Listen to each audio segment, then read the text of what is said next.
Halo pemirsa Unhas TV, senang sekali saya Zara Sabita Suce dapat kembali menjumpai Anda dalam Unhas Daily.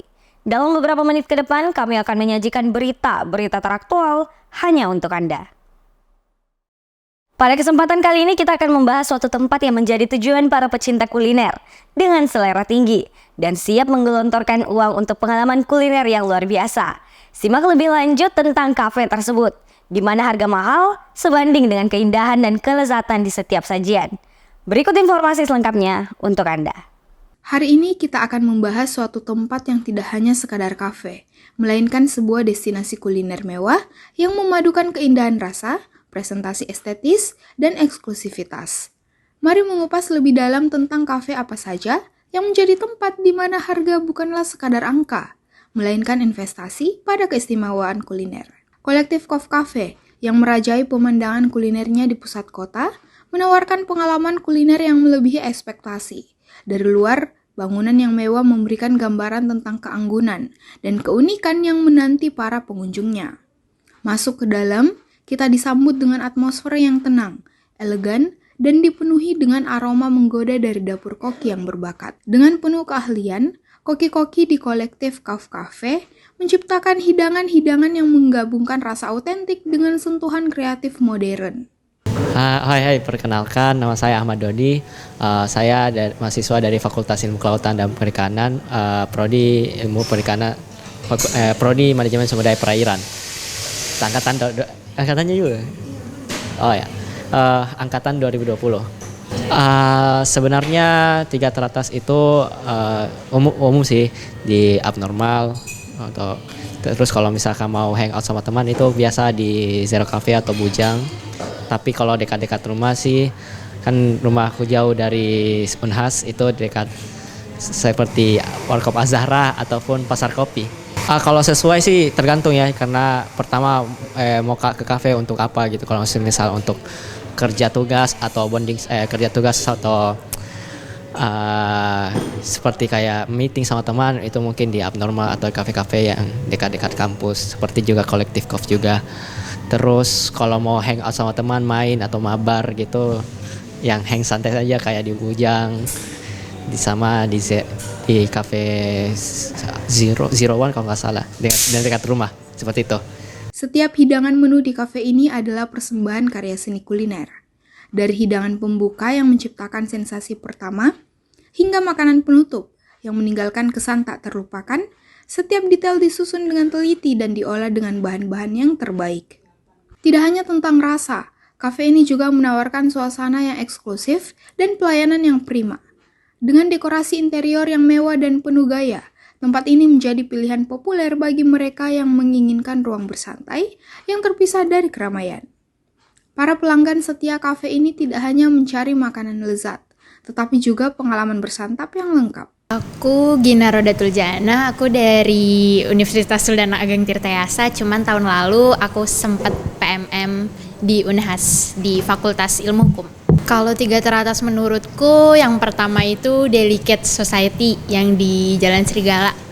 Terus yang kedua itu Taobun, kalau nggak salah di Jalan Kamboja deh. Nah terus satu lagi ada pada kedai Hertasning, itu sih. Kalau kenapa aku bisa rekomendasiin ini, karena mulai dari menunya mungkin ya, menunya di situ tuh variatif, kayak ada dari appetizer, terus main course sama dessertnya juga lumayan lengkap. Terus dari beverage-nya sendiri, ya menurutku masuk sih di lidah. Nah terus selain itu di 3 tempat itu aku udah cukup PW karena wifi-nya juga kenceng. Jadi kayak kalau udah stuck nih mau kemana ya nugas, kayak kerja laporan modul Nusantara kayak gitu-gitu, kayak ya udahlah ya kesini aja gitu. Kalau dari ketiga tempat itu mungkin kalau misal cari yang estetik biasa gitu bisa di Delicate Society. Tapi kalau misal pengen yang estetik tapi rada vintage dan retro, dia bisa di Taobun gitu sih kan. Terus kelebihannya kalau di Taobun dia itu ada genset, jadi kalau mati lampu di situ kita bisa tetap kerja gitu loh. Tempat ini bukan sekadar untuk bersantap, melainkan destinasi yang dicari oleh mereka yang menghargai seni kuliner. Para pelanggan setia kafe ini tidak hanya datang untuk mencicipi hidangan lezat, tetapi juga untuk merayakan momen-momen istimewa dalam suasana yang intim dan eksklusif. Maka bagi Anda yang mencari pengalaman kuliner yang lebih dari sekadar makanan, kafe ini merupakan pilihan yang sempurna.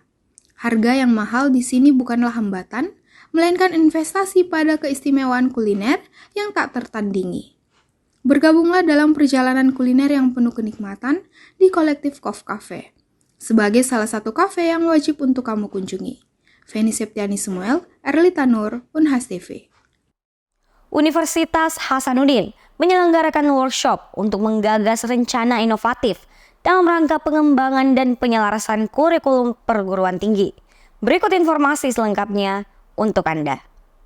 Universitas Hasanuddin menggelar workshop yang dihadiri oleh berbagai pihak, termasuk Wakil Rektor Bidang Akademik dan Kemahasiswaan Unhas, serta Kepala Pusat Pasar Kerja Kementerian Tenaga Kerja. Workshop ini merupakan forum diskusi dan perencanaan inovatif yang diadakan untuk membahas pengembangan dan penyelarasan kurikulum perguruan tinggi. Tujuan utamanya adalah mengidentifikasi rencana strategis yang inovatif dalam menyesuaikan kurikulum dengan kebutuhan zaman dan pasar kerja.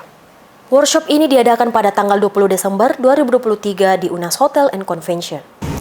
Ya, terima kasih atas kesempatannya bisa diwawancara oleh Unhas TV. Pada kesempatan ini saya ingin menyampaikan bahwa Kementerian Ketenagakerjaan memiliki komitmen yang kuat untuk bisa menyediakan informasi pasar kerja yang bisa dimanfaatkan oleh baik itu dunia pendidikan maupun dunia usaha. Hal ini dirasa sangat penting karena Indonesia saat ini menghadapi bonus demografi di mana puncaknya akan berlangsung terjadi di 2030. Kita punya angkatan kerja yang sangat luar biasa yang harus dioptimalkan baik itu menjadi profesional maupun menjadi wirausaha. Langkah konkret yang dilakukan oleh Kementerian Ketenagakerjaan adalah membentuk satu unit baru yang disebut dengan Pusat Pasar Kerja atau Pasker ID. Jadi brand name yang diangkat adalah Pasker ID atau Pasar Kerja Indonesia. Tugasnya apa? Tugasnya adalah mendorong terciptanya ekosistem pasar kerja Indonesia yang kredibel, yang mutakhir, sehingga baik pencari kerja maupun pemberi kerja bisa dipertemukan dan juga mengintegrasikan antara pelatihan, sertifikasi hingga penempatan. Muhammad Yusuf STMSI selaku Kepala Pusat Pasar Kerja Kementerian Tenaga Kerja menyatakan, Kementerian Ketenagakerjaan berkomitmen kuat untuk menyediakan informasi pasar kerja yang bermanfaat bagi dunia pendidikan dan dunia usaha. Komitmen ini dianggap penting mengingat Indonesia menghadapi bonus demografi yang mencapai puncaknya pada tahun 2030. Ya, jadi kami saat ini sangat senang sekali dan sangat ada gambaran prospek ke depan tentang kebutuhan dunia kerja. Kita tahu persis bahwa perguruan tinggi adalah penyedia sumber daya, penyedia tenaga kerja yang kedepannya diharapkan langsung memberi kontribusi besar. Nah, untuk itu sebagai penyedia tenaga kerja, kita harus mendesain kurikulum kita sedemikian rupa untuk kebutuhan kerja. Jadi bukan sesuai dengan kebutuhan perguruan tinggi, sesuai dengan kebutuhan kerja. Nah, kami sudah memulai dengan melakukan suatu reorientasi kurikulum untuk di kurikulum 2023 ini. Kami harapkan matching antara kurikulum itu dengan dunia usaha, dunia industri, dan dunia tenaga kerja ke depannya.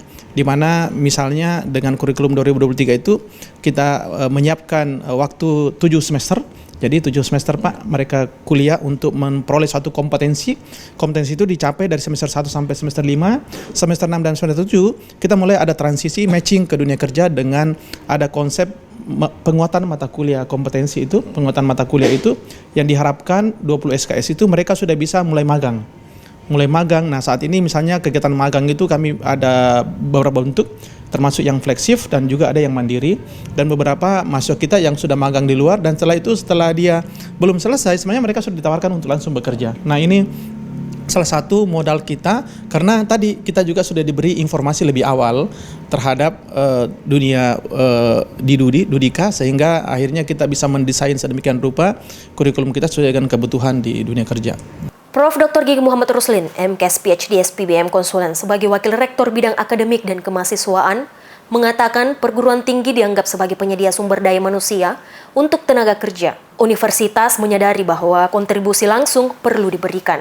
Oleh karena itu, sebagai penyedia tenaga kerja, universitas telah melakukan reorientasi kurikulum untuk kurikulum 2023. Dengan harapan menciptakan keselarasan antara kurikulum dan kebutuhan dunia usaha, industri, serta tenaga kerja di masa depan. Lembaga Kajian dengan Core Activity pada Pembangunan Pemuda atau Merial Institute menyelenggarakan kegiatan Pidato Kebudayaan dengan tema Gerbong Pemuda dan Visi Indonesia Emas 2045 di Gedung Mulo, Makassar pada 27 Desember 2023. Kegiatan ini menghadirkan Dr. Muhammad Arif Roshid Hasan untuk menyampaikan pidato kebudayaan.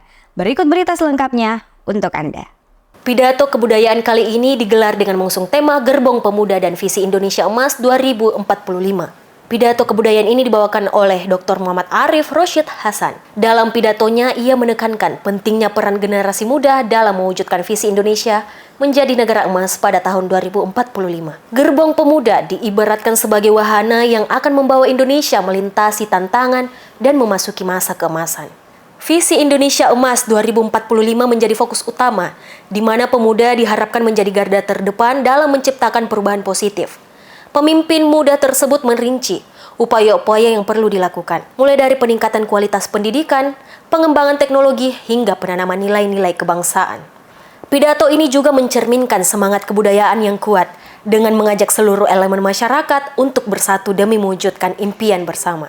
Pesan tersebut tak hanya sebatas retorika, namun diiringi dengan komitmen nyata dalam aksi nyata untuk mencapai tujuan bersama. Iya, tadi sebenarnya udah banyak hal ya, dan sebenarnya yang paling penting dari itu semua harus disadari bahwa anak muda yang banyak ini nggak lagi cukup kalau mereka ini jadi sekedar jadi objek ya, mereka harus jadi subjek. Dan selama ini yang kita tahu afirmasi kebijakannya udah ada ya, afirmasi kebijakan. Representasinya juga sekarang udah mulai muncul kan gitu. Sehingga memang upaya secara bersama-sama ini yang terus kita dorong ya. Makanya kita sejak 2010 membangun narasi kepemudaan, sekarang kita harus perkuat ini gerbongnya. Jadi semua anak-anak muda yang merasa berkepentingan untuk ada di masa yang akan datang, terlibat dalam berbagai urusan-urusan publik, sosial, politik, segala macam itu harus berangkulan gitu. Karena tanpa solidaritas, tanpa kebersamaan mustahil kita bisa wujudkan itu. Dan tadi fundamentalnya sebenarnya nilai-nilai budaya itu ya. Nilai-nilai budaya Makassar, Bugis Makassar harus kita dalami kembali. Teman-teman yang ada di, setelah ini kan kita rencananya ke Minang ya.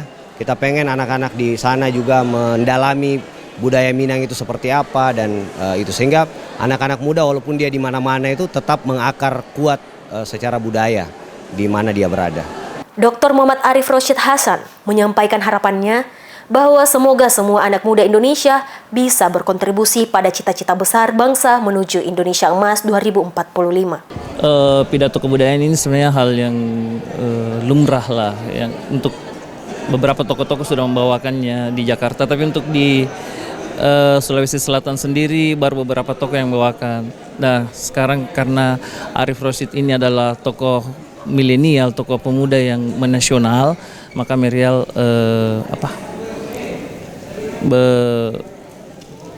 Merial ini memilih Arif Roshid untuk membawakan pidato kebudayaan di akhir tahun ini.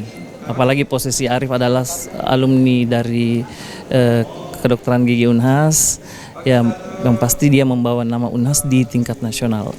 Untuk peserta kami lebih fokuskan ke kalangan budayawan, ke kalangan pemuda-pemuda, ketua-ketua OKP, ada beberapa tokoh pemuda di Makassar, serta ada beberapa juga alumni dari kedokteran gigi Unhas. Ya, jadi ya. Dengan adanya kegiatan seperti ini untuk memotivasi sebenarnya pemuda-pemuda yang ada di Makassar, di Sulawesi Selatan, bahwa kita ini bisa menasional. Arif Roshid contohnya bisa menasional, kenapa kita tidak? Saya kira seperti itu.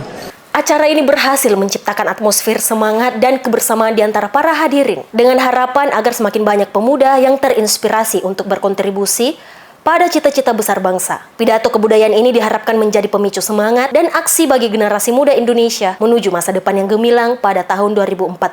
Andrea Ririn Karina, Muhammad Saiful, Unhas TV.